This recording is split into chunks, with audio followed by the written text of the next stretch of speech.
What is up there, guys? This is Cob, and right here we're going to do a year in review for the second channel. What we're basically going to be doing is talking about the biggest flop of the year that I've played on the second channel, on the CobGames channel, and just my game of the year in general that I've let's played on that channel and had a fucking complete and utter blast with, you know?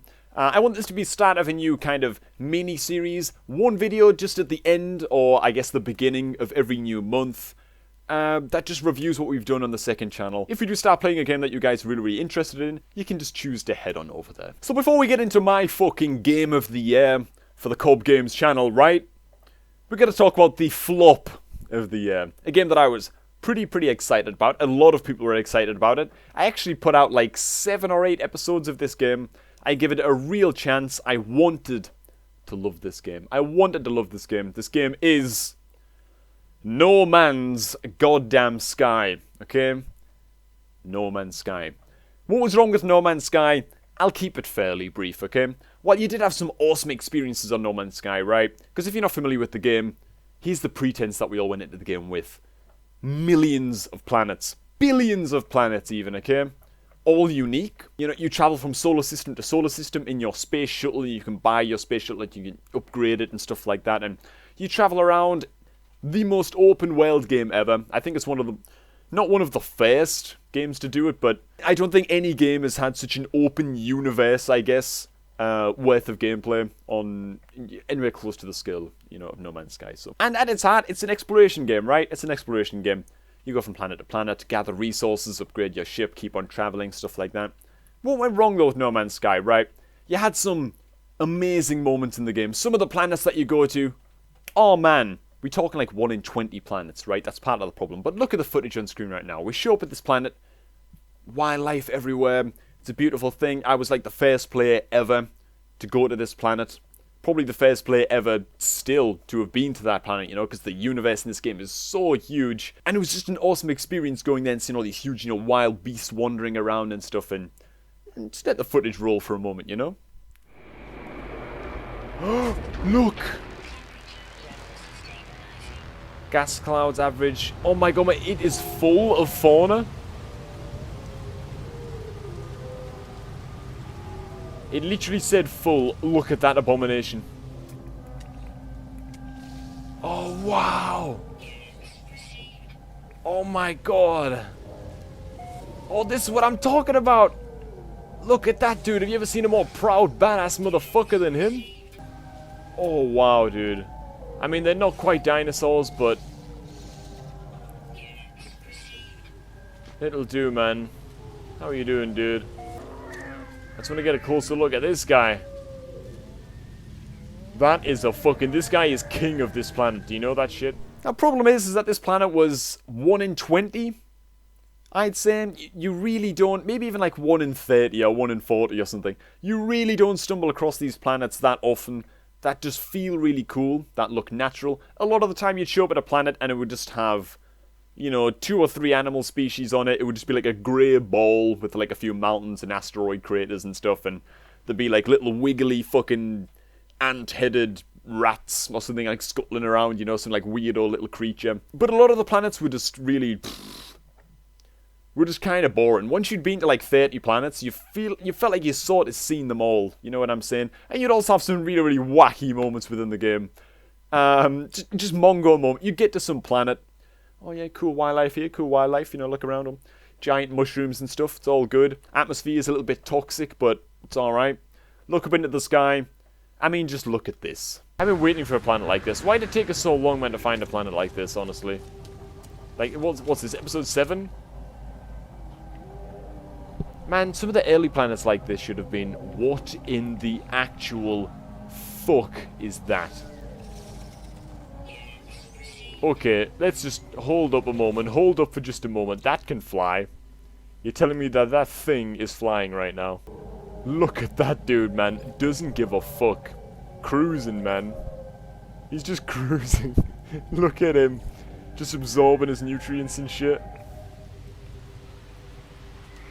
Fucking space crocodiles, man. So, those are creatures that exist somewhere in the universe of No Man's Sky. Feel free to go and have a look for them. But yeah, I mean, even with like the wacky elements and stuff like that, and the things that really didn't just make much sense, and just kind of made you laugh your ass off a little, you know, some of these fucked up creatures that you find. That wasn't the main problem with the game. You can kind of stomach that, right? If everything's procedurally generated, a little bit of RNG is going to creep in there, and you're going to get some fucking mutants.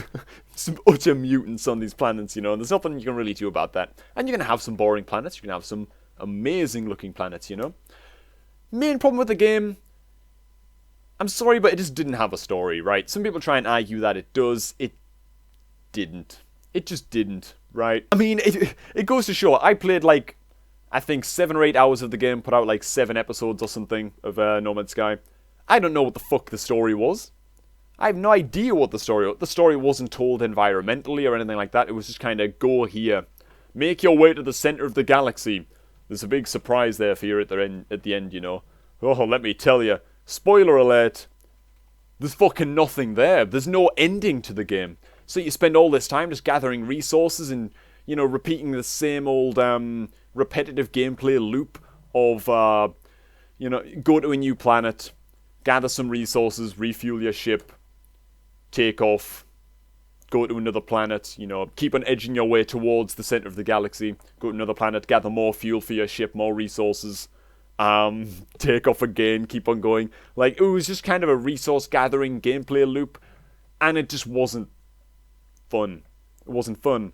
And I can kind of stomach a game that's a bit repetitive and, well, very repetitive, as long as it has a story that I feel is pulling me along a little bit, you know?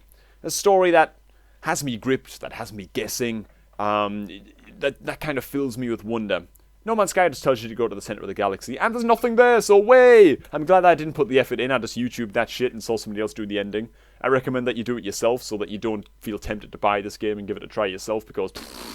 let me tell you, it's not fucking worth it. So even though the game did do some groundbreaking things with the scale of the universe and all that kind of stuff, it just wasn't a game. It wasn't actually a video game, you know? It was more just like a space shuttle gathering simulator or something. I'm not quite sure what it was, but it was just barely a game. It's got to be my flop of the year. I've since uninstalled it from my Steam.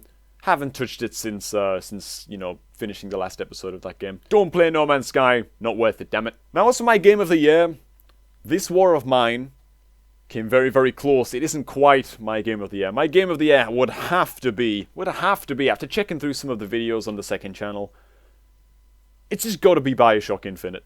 It fucking has to be, right? I know that this is like a bit of a dated game. I think a lot of people are familiar with it at this point. A lot of people have, you know, maybe just YouTube searched for the ending and don't have any fucking clue what the ending's about, considering that they haven't played through the rest of the game. And a lot of people probably know what's going on within this game, but I didn't. I was completely new to the franchise of Bioshock. Haven't played the first one, haven't played the second one, haven't even played the Bioshock 2 DLC. But I played the main game, Bioshock Infinite. Wow, man. Let me tell you, its story is just the best I've ever seen in a video game. Simple as that. I mean, Bioshock is visually fucking extremely striking. The art style of the game is just awesome. The soundtrack, oh my goodness, man. Can I just say the soundtrack on its own would have been enough to just pull me into the game by the bollock. But if that all wasn't enough, like I said, the story was amazing. The characters, the main characters that you meet, you know, the leader of the Vox, fucking Comstock, and even Booker, Elizabeth, of course, you know. The characters that you meet and interact with within this game, it's just fucking awesome. I think there was only like 1 or 2 of the really major characters, like Finkton, for example, who I didn't really get them, you know. I wasn't really interested in their story or what would happen to them by the end. But geez, man, most characters in that game are just fucking awesome. What a journey. Let's play some footage of that. Specimen observation. Oh my god, are we going to be looking in on it? Quiet while specimen is present. Oh my god, man. It is so creepy. It is so creepy. That's her.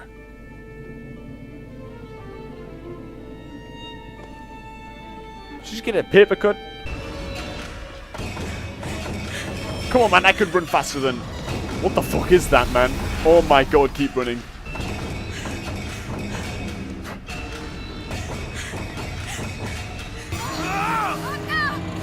What happened? Latch on! Oh my god, man, she's getting serious. What the fuck?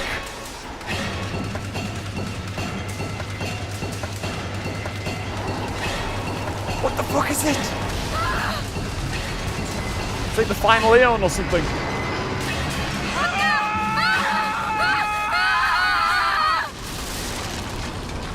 What do we do?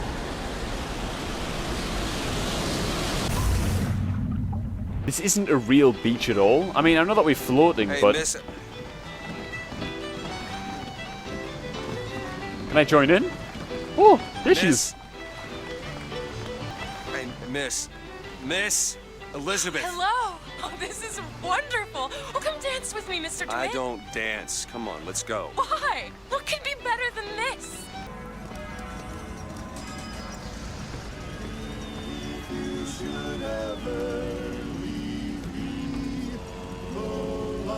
Still go on, believe me, the world could show nothing. I mean, there are a few things in games that leave me pretty speechless. But look at this, man. Oh, look at these two, man. They're loving it. Just to bring up the ending as well, again, just for a moment. Jesus Christ, man. Don't spoil it for yourself. If you don't know the ending of Bioshock Infinite, don't spoil it for yourself. You might want to avoid the comments if you really, really don't want to spoil it.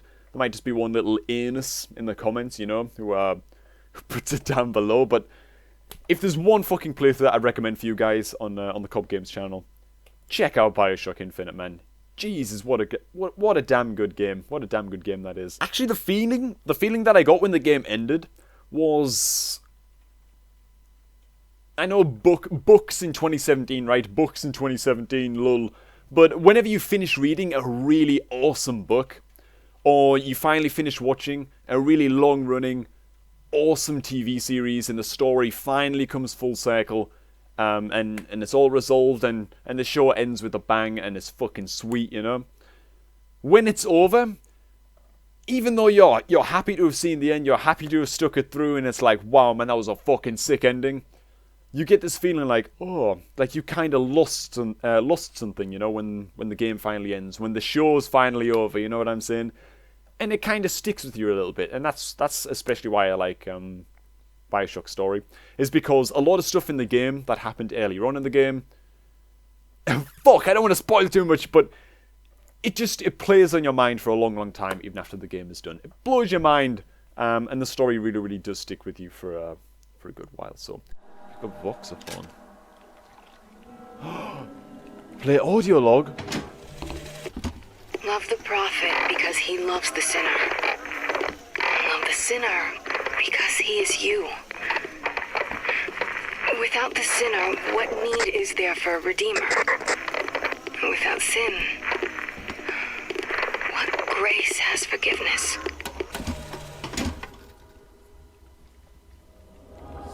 Oh, wow, man. Oh, God. You know, I love all of, like, the cult kind of stuff, you know? I find that shit so interesting. I find that shit so interesting, man. So this is really fucking gripping me already. Before we wrap it up, this War of Mine does deserve an honourable mention. I got this War of Mine, like, a year and a half ago, maybe? Or maybe it was, like, a year ago. For $3.50 on a goddamn Steam summer flash sale, right? I bought this War of Mine. For $3.50, it's the best $3.50 I've ever fucking spent. Can't believe how damn good that game is. It's very, very simple. Artistically and all the rest of it, you know, it sets the mood. It has a brilliant mood within the game, actually, you know.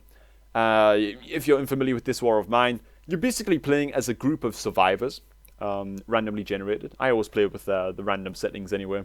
Randomly generated survivors in a randomly generated city that is basically quarantined by hostile military forces. The rebels are within the city with your civilian characters, and they're fighting off against the military at the borders. And you're just a civilian, or a group of civilians caught in the crossfire, and you just have to try and survive, you know. War is hell in this game. There's no glory about it. You know, you're having to kill other civilians for medication to save one of your group members. It's got a very, like, Walking Dead kind of cutthroat survival feel to it, you know. Pretty dark game, but It's another one of those games that's really, really simple. Very, very dark soundtrack, very dark undertones, but such a good game. I think I have like nearly 50 hours played on this game, and considering I paid $3.50 for it, and it just is so simple a game, I think that's pretty impressive. So it definitely does deserve a mention. Fucking sweet game. Got a couple of playthroughs of that as well on CobGames too. And I think that'll about do it. I hope I had enough footage within this video, you know, to kind of run over while I was rambling on. I might have had to repeat a few things here and there, and the quality might not be very good because I've had to kind of download these videos from YouTube again for this video to show you guys, because I don't really archive all my videos like that, you know. Do make sure to join us over on the CobGames channel if you're interested in any of the games that we mentioned in this video. And go back and watch those playlists. They're all there for you guys to watch. Next game we'll be playing on there, I have no idea. All I know is that some point relatively soon, we're finally going to be having a good hack at The Witcher 3, right? And I know that's a sick game. I've not even played 1 minute of it. Isn't that crazy? Not even 1 minute of it, so playthrough of that will be coming fairly soon. Anyhow, thanks for watching, guys. If any fucking sick games that you've played this year that have come out recently, that will be your game of the year, if you could choose, you know, if you were the one doing this video. Put them down below in the comments, man. I'm always interested in some awesome titles. Tell me why you like the game, and I might just look into it myself and get to doing a playthrough of it, you know, on the second channel. So there it is. Happy New Bloody Year, everybody. Thanks for stopping by. And I am going to catch all of you guys just a goddamn tad bit later. Ooh! This spider's just going to fucking solo me. Nice, just go rogue. Yeah, dude, I'm just going to go rogue, man. I'm just going to go rogue here.